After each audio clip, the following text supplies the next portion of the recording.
The Dingers podcast is on the air. I'm your host, Mitch. I'm here with my boy, Jeffrey.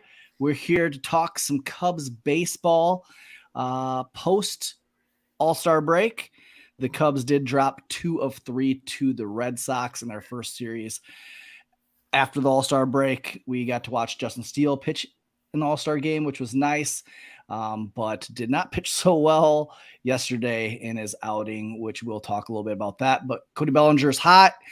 The Cubs have a lot of question marks going into this month. We'll jump into all that tonight in the episode. But remember, you can watch us live every Monday night at between 8 and 8:30 on YouTube, on the On Tap Sports Network YouTube channel. And give us a listen if you didn't catch us live on our podcasts, wherever you find podcasts, from Apple, Spotify, Google, you name it. We're there. Spreaker, we're wherever you find podcasts. And follow us at Dinger Cubs on Twitter. That's where we love interacting with you, Cubs listeners and fans. Jeffrey, where do we want to start? Let's start with a little bit of the good. Let's start about Cody Bellinger. Bellinger's been hot. Comes out of the All-Star break, just hitting bombs, looking really good signing in the offseason. Not enough good things to say about the signing of Cody Bellinger. He fits right into our lineup really, really well. But is he in the right spot in our lineup? No, I think he needs to be moved. I don't understand why he's not hitting higher than 5th in the lineup.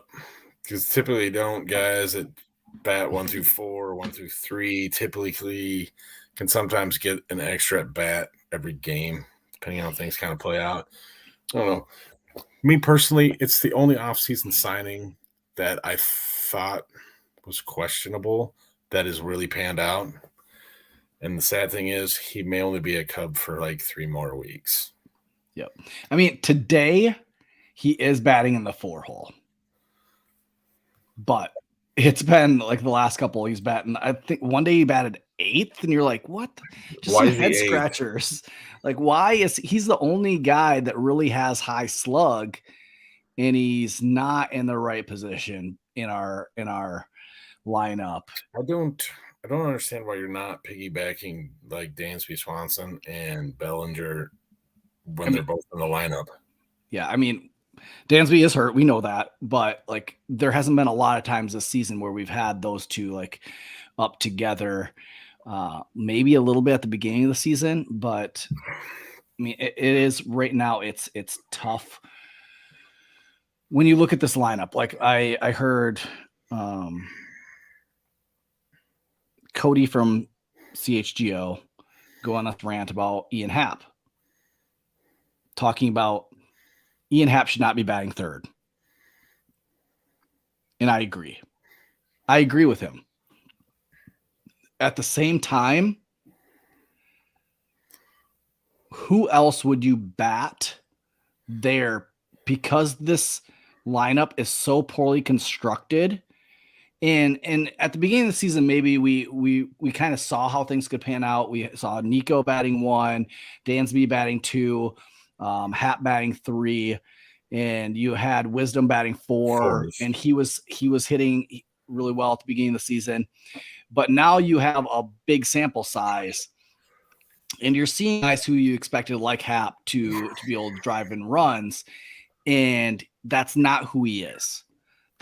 He, especially this year, he's not a high slug guy. He would be more fit for in probably a better lineup if you put him in like a Yankees, or put him in the Yankees, a bad example, but if, like the Padres, he's batting 7 for sure. 7 or maybe 2, because he has done a little bit better job this year of cutting down the strikeouts, but he's not your 3 guy or 4. No, he fell off kind of hard.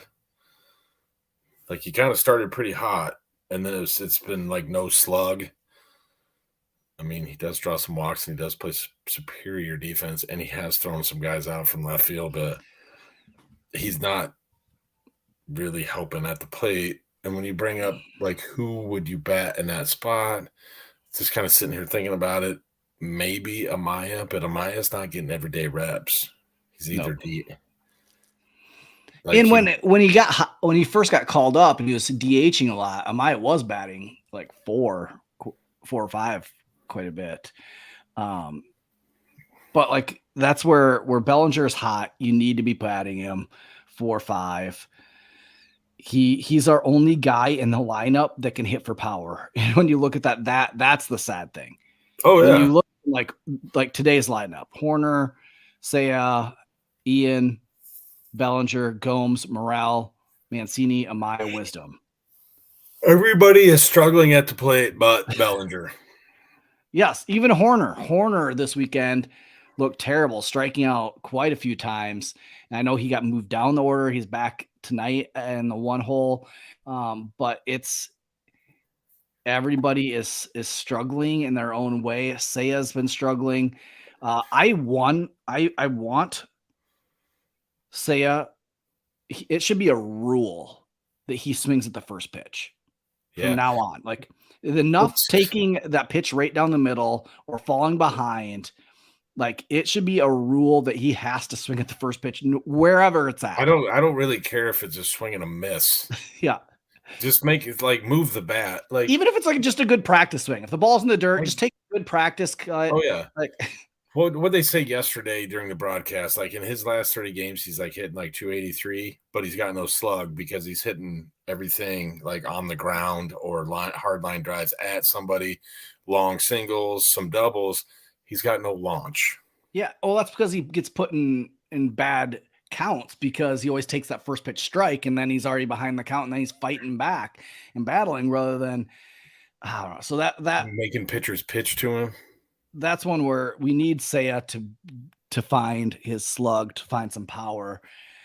But this lineup is not going to be fixed overnight. It's not going to be fixed. Even like moving Bellinger up to 4 tonight, like you said it, like there's too many guys struggling and too many guys right now. I do not know where our power is coming from. And so looking at the future of this lineup, we need to figure out ways to add some power into this lineup. If I was a pitcher facing the Cubs, like I'm going into Wrigley feeling pretty good that I'm going to keep the ball in the yard. Oh yeah. The only guy I have to pitch around is Bellinger. And that's why I was like, the next week and a half, I would be pitching around Bellinger all day, every day. I would make the other guys beat me, kind of like what we did to Bryce Harper back in the day. Walk him every single time. Yeah. Like the sad part is our record, like so we played the Red Sox over the weekend. The only team with an above 500 record before the trade deadline. And they're in last place in the AL East. And they are several games above 500. So if we're going to do anything, it's going to be the next series against these Nationals who we should be beating, but we're down 4-1. 4-1. But yeah, like, I love seeing what Bellinger's doing, but it's gonna be short lived. I think that's the thing. Like, we're gonna see. I really think I posted a tweet of a real estate agent getting out the sign from the closet and posting the sign for sale. I'm pretty sure Jed's looking for that sign right now to see if he has it and can dust it off, because it seems like it's an annual thing now that we're doing a sell-off. Well, this would be the 3rd year in a row where we've sold. And so if I was under Jed Hoyer, I'd be getting a little nervous about my job. Like, Jed Hoyer took over November 17th, 2020, and it's been a constant sell-off every year he's been the president of baseball operations. Oh, yeah. Even like, there's like, 17, 18, 19, when they were buyers, they didn't buy enough those years. Yeah, they didn't make the right moves to really do enough to make a big push in those playoff years. Well, to supplement the guys that you have there, or to put guys around. Like even this year, like you did some signings. I'll applaud it. You went out and you signed Bellinger. That was an awesome signing. Signing Dansby Swanson, that was an awesome signing. But you didn't get enough guys, because you look at the lineup to be able to really make a huge deal with these guys or get the right guys. I'm sick. I am sick of us signing the Miles Mastrobonis of the world in the off season. Oh yeah. Name the guys who we've done this. Eric Sogard, Descalzo, Daniel Descalzo, Miles Mastroboni. There's some more. Well, you could throw Mancini in there too. Well, but like the small second baseman, they're like, who was the guy last year that what's his name? Villar, who couldn't play a second. VR. Yes. Yeah. Like they keep on getting these guys, and it's like, okay, enough with this. Let's time to like pony up and get guys that can solidify a spot. Not some guys that were just hoping just fills it in. And maybe they were just signing those guys with intent to have them down at Iowa just in case somebody gets hurt. But we've seen way too much of Miles Mastroboni in the lineup. Oh yeah. We're 12 and 21 when he plays, when he starts. And when he doesn't play, we're 31 and 29. And I don't understand why he's in the lineup. His batting average is terrible. He's a below average defender, in my opinion.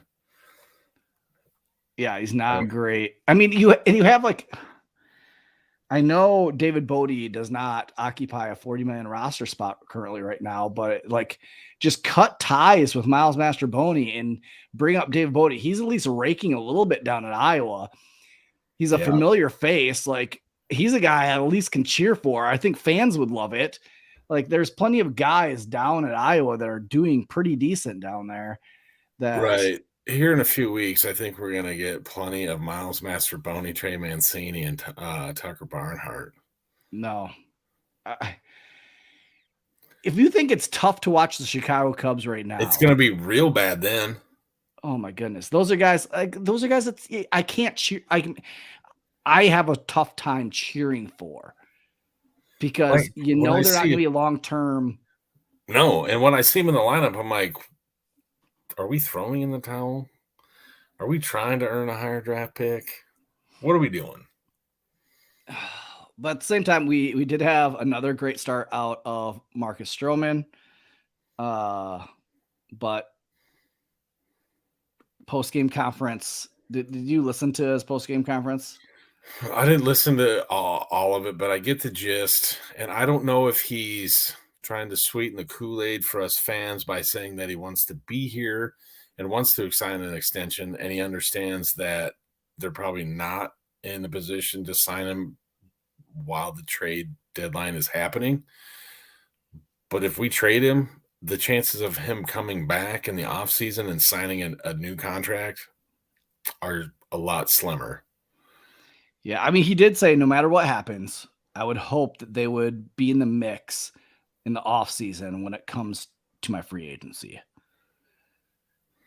But look at the number of players that they didn't even give the Cubs an opportunity to re-sign him after they traded him. I get that, but I think at the same time, I don't know how much Jed really picked up the phone and made the calls to go try to re-sign. Try to get him.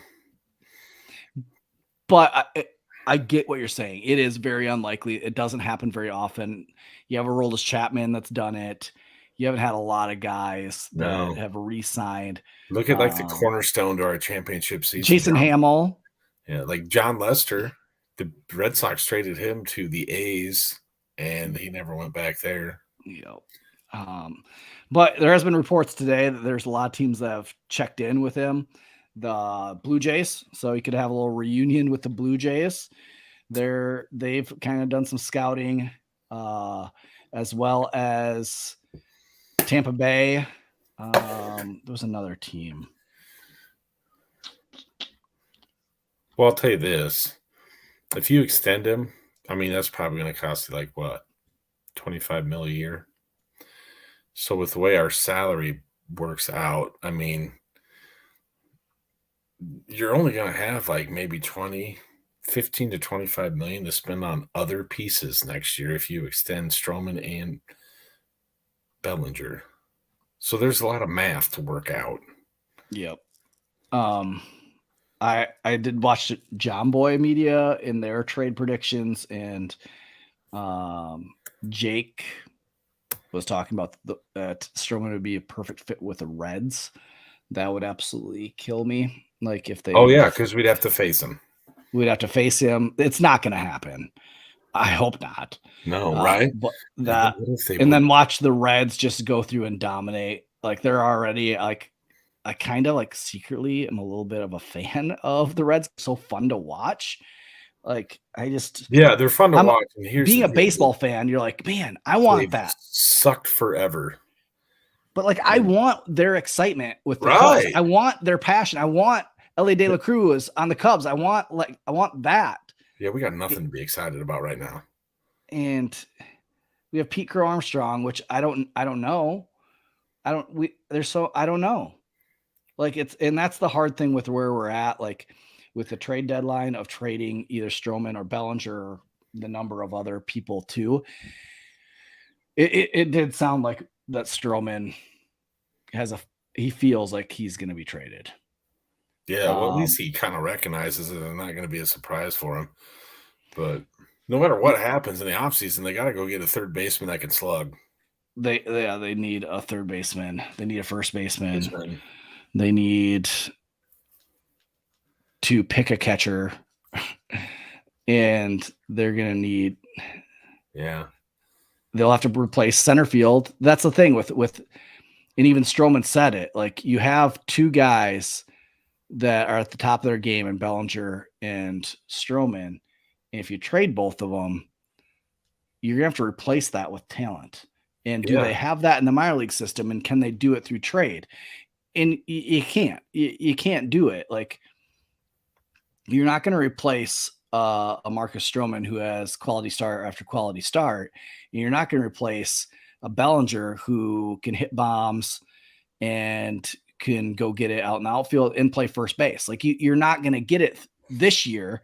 And if you want to make a run for next year, like your fan base is getting like super antsy. Like it's time to like start figuring out. So like I get wanting to trade them and get pieces, but the age where you can get a haul at the trade deadline is gone. Like you're not getting back the pieces that you think. And usually you're getting lower level guys. And so I get the idea of wanting to get something and not just having these guys just walk. Right. And it didn't work out. And I feel like because they did that with Contreras last year, they almost feel like they have to this year. Hopefully that's not the case, but I don't know. Out of the two, who do you think you'd get more for? Out of the two, well, a lot of this might be dependent on the team's needs, but to be honest with you, I think you might get more out of Stroman right now. Yeah, I mean, I agree. Teams need they're looking for starting pitching. Right. But like if you're a team that you have like two great pitchers, one decent pitcher, you want that other third pitcher for the playoffs. I mean, if you look at if you're the Rays and you add that into your rotation. Yeah. I mean, or the Blue Jays. It's just or Houston, the Astros. If the Astros added that into their rotation, like you're instantly in a playoff, a 7-game series. Yeah. You're pretty set with having solid starters 1 through 4. And that's what you need. For sure. You're going to get a quality start. Mm-hmm. So I would agree that you probably get a little bit more back for Stroman. The only thing is he has the opt out. And so he probably will test free agency. And so then it makes it a little bit where you're buying a rental and you're not getting back the return on rentals as much as you would back in the day. No, there's a lot of deals like trade deadline deals just aren't. I don't know. There's just the return isn't that great. It seems like lately. And then like Bellinger would fit with a Yankees short porch, left hand bopping. Like I would love pair him up with Rizzo. One of my students is a big Yankees fan. I could cheer for the Yankees in the playoffs. I would love to cheer for Bellinger and Rizzo in the playoffs. They need pitching as well. Maybe they could trade both of them and just totally just take.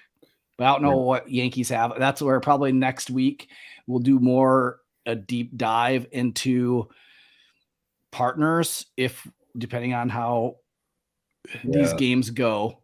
I said we give that homework to Jake. He's been gone a couple of weeks. Maybe Kevin could get his dead ass off the couch. Yep, I like that. Homework. I like it. I like that. But yeah, we'll do a little bit more pairing of like what could we expect in a return. Hopefully we can get some right. That'd make for really good podcast if we got a couple right. But yeah, it's and I don't know if you like as a listener, you probably got the vibe from Jeff and I the last 2 weeks. Like we're pretty down in the dumps when it comes to Cubs baseball, and it's tough to watch, and we're almost expecting another trade. And I don't want to feel that way. It's just been such a roller coaster of a season. Do you remember when we were kids and watching them in the late 80s and the 90s, and they weren't winning a lot, but they were fun to watch? Well, they had players that you like you were connected to. Right. You had the Grace Sandbergs and the Dawsons, and you had the Sosas, and you had it was just the longest tenured players on this team that I've been watching lately is Hendricks, Happ, 3 seasons of Horner. There's just nobody that's been around long enough to be like, that's my he's guy. Our guy. Yeah, he's my guy. And I think it's a lack of real, like Steele, I would say he's our guy. Like we've kind of followed him through the minor league system. Like he's our guy. And so I can get up for the days that he pitches, which stinks when he has a clunker like yesterday, but that's very few and far between. Like Steele's going to be Steele. Like he's going to be rock solid. And the next start he makes, he'll be fine. We're not going to see the same things we saw yesterday out of him. And, he had a big week. It was his birthday. It was his kid's birthday. He played in the All-Star game. Travel. He didn't get the day everybody else did. Yeah. Are you concerned with a little bit of Nico Horner's struggle at the plate lately? Striking out a ton. Like, I don't know if, he's a little out of sync. Like, his pre-pitch, whatever. As Horner's up to bat right now. And he got out. I just don't know if it's his pre-pitch, whatever he does, try to get ready. Like, is he doing something funny with his hands? Is he changing his stance when he's expecting a different pitch than what the pitcher throws? I don't know, but he's a really great defender. Other than he had a couple gaffes yesterday, but with the way he's batting on any other team, he's like a utility player almost right now. Well, he's had to play shortstop because Dansby out. I think being that he has signed a long-term deal and knows he's going to be here for a while, the pressure on guys like him and Happ that want to see this team succeed, and the pressure to they know that this month means something. They know. And they know they almost if they want these guys to stay around, they're going to have to perform. And so are they putting a little bit more pressure on themselves to get the big hit? And Horner had the bases loaded and couldn't come through earlier in tonight's game. And I don't know. It stinks. And yes, Scott in the comments, Angel Hernandez is the worst. He has screwed Horner. He has screwed Amaya tonight. It's been bad. I'm sick of seeing. He's the worst umpire in the league But they can't fire him because of discrimination lawsuits. There's been a lot of bad umpiring this year, and like I've never been for robo umps, but it's getting. Do you remember the playoff series where Angel Hernandez was at first base and they overturned like 5 calls in a row? Jesus.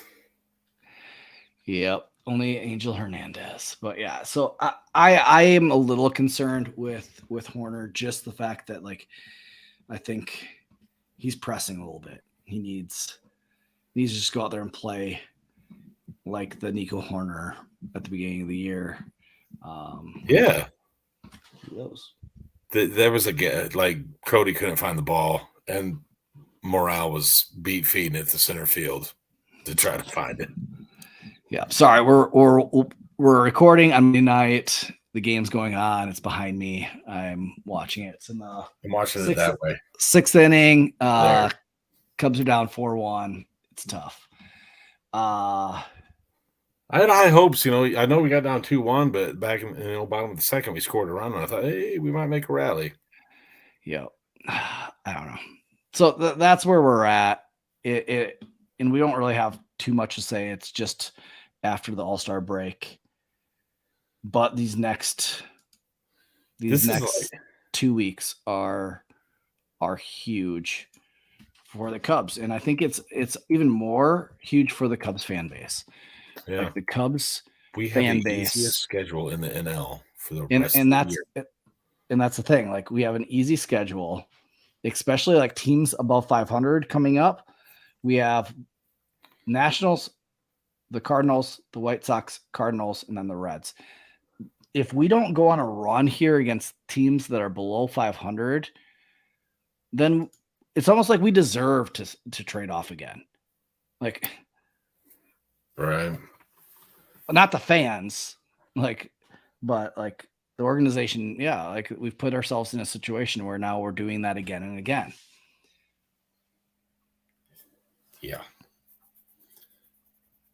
One day somebody's going to figure it out.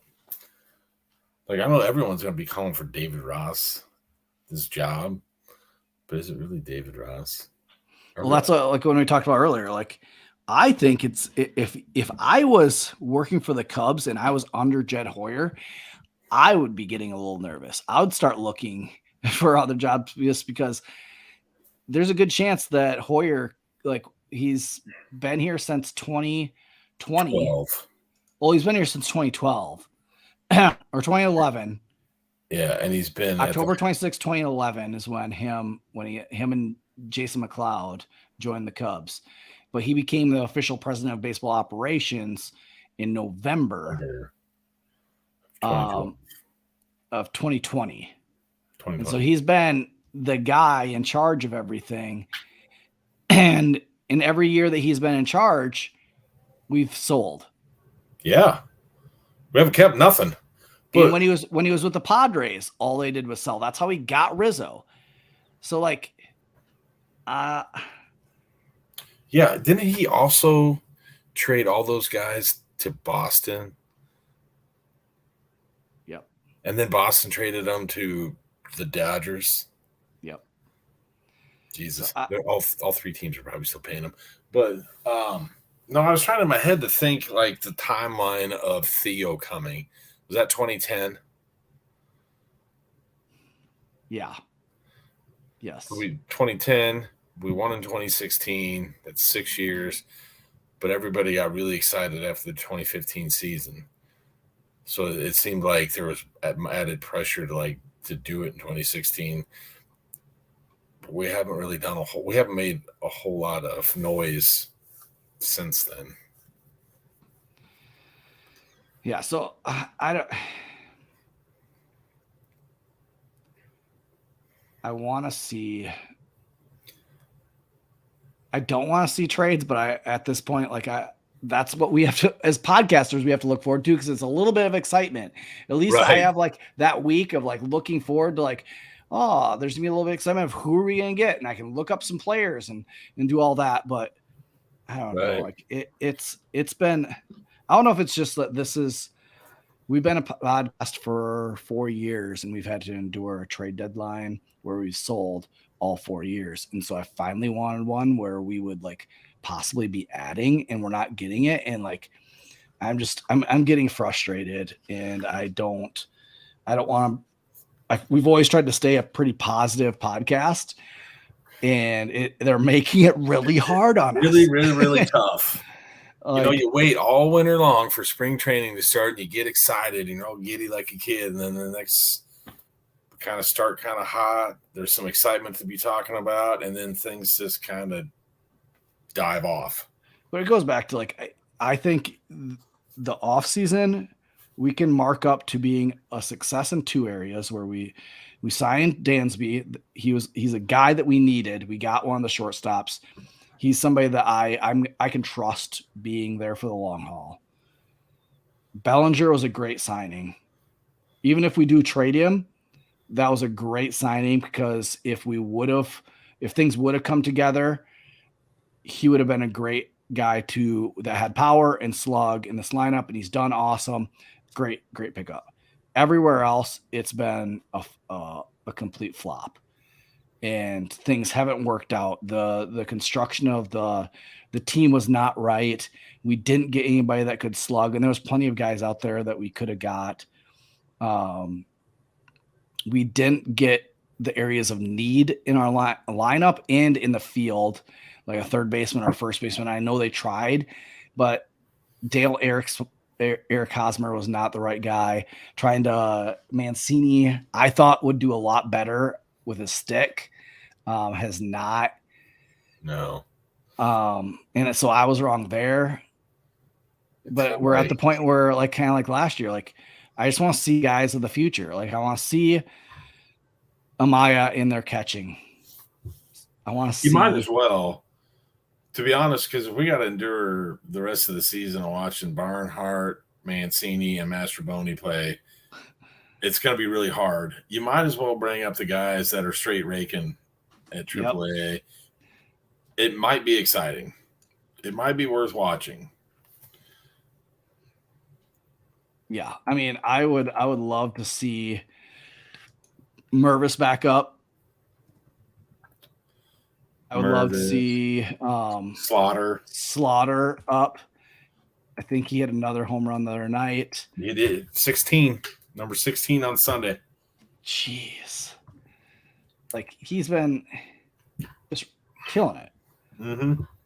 And who else down there? I would love to see Cam Sanders. He's had a really good Cole Franklin. Yeah. He's had a good little run. Jeremiah Estrada, I would love to have back up in the bullpen.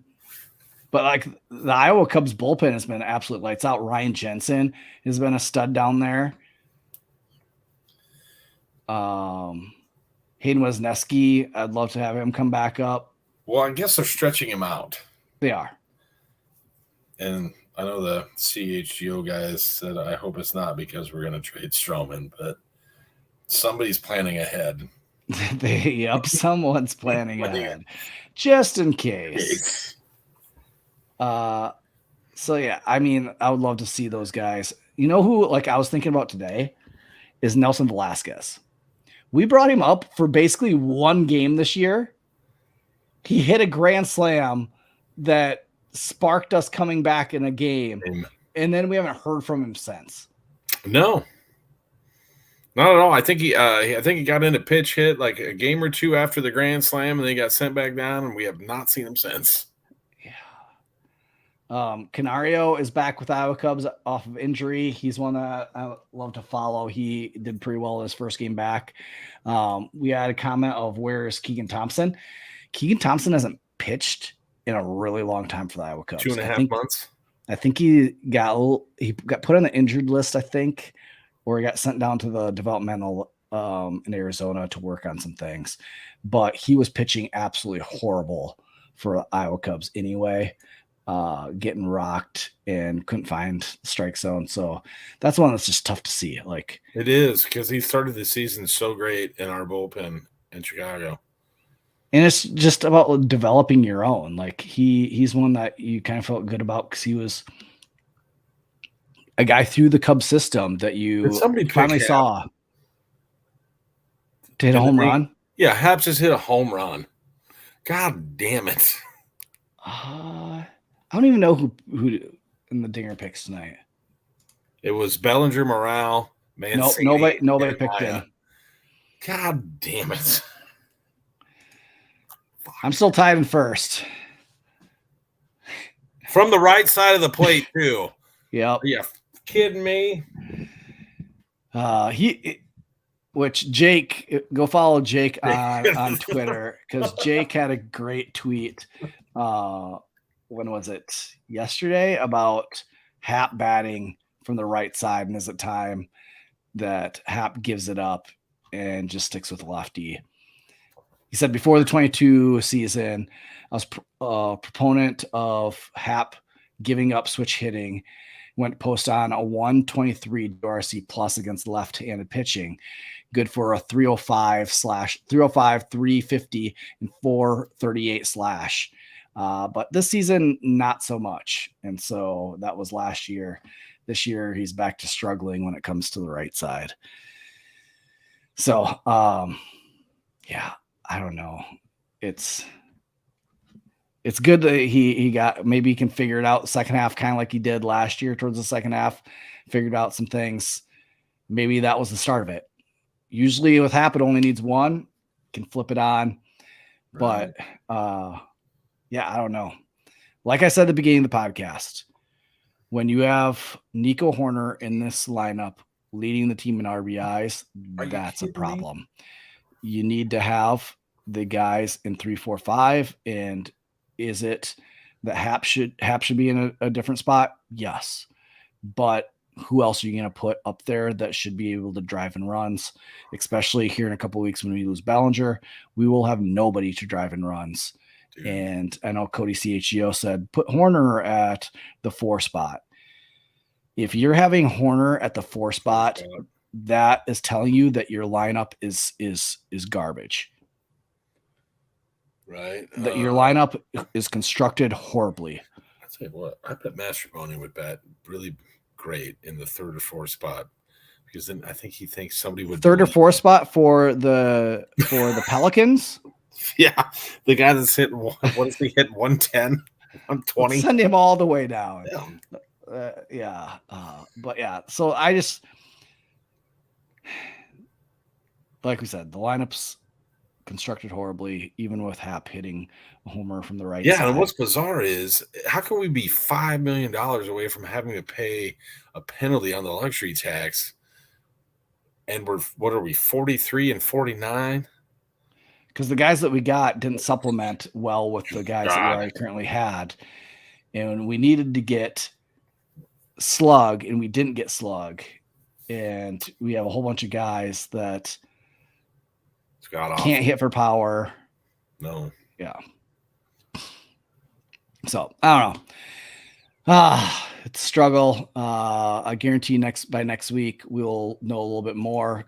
I mean, if we do horribly against the Nationals and against the Cardinals next week, the 24th, we'll be talking a lot about selling and with what teams and what we expect to get. So tune in next week when we do that. Jake will probably be on. We'll give him the homework of scouting other teams. So look forward to that. So that does it for episode 128. 127? Did I miss the cake episode? Son of a bitch. You did. Yeah, we went 125 and you just no cake. You can eat cake whenever you want, Jeff. I know. Anyway, Mitch, if there was a baseball player that you could sit down and have a cheeseburger with, who would you pick?